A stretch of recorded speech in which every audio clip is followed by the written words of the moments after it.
আজকে আমি অন্যরকমভাবে ডালের বড়া বানাবো। অবশ্যই ভিডিওটা সবাই দেখবেন।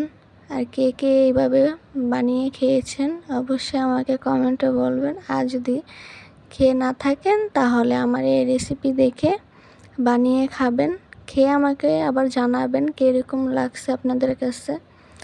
আলহামদুলিল্লাহ, আমার কাছে অনেক ভালো লাগছে। আমি প্রথম খেসারির ডাল, মসুর ডাল আর ভাতের চাল ভিজিয়ে রেখেছি 2 থেকে 3 ঘন্টা। তারপর ভালোভাবে ধুয়ে নিচ্ছি। ধুয়ে নেওয়ার পর পাটাতে বেটে নিচ্ছি একটু আস্তে মানে পুরোটা মিহিন করে নেই, দেখতেই পারছেন। তারপরে পেঁয়াজ কুচি, টমেটো দিয়ে আপনারা কখনো খেয়েছেন এভাবে বড়া বানিয়ে?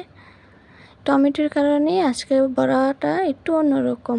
সবসময় তো পেঁয়াজ কুচি, ধনিয়া পাতা, কাঁচামরিচ এমনি টুকিটাকি মশলা দিয়ে বানিয়ে খান। আমিও খেয়েছি এতদিন এভাবে, কিন্তু আজকে টমেটোর কারণে একটু অন্যরকম রেসিপি। তারপরে সব মশলা দিয়ে 2টা ম্যাগি মশলা দিয়ে ভালোভাবে হাত দিয়ে মাখিয়ে নিব।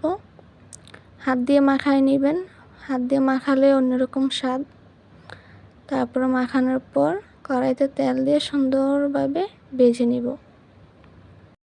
আর হ্যাঁ, আমি আর কখনো ভয়েস দিয়ে এইভাবে ভিডিও করি না, আজকেই প্রথম ভয়েস দিছি।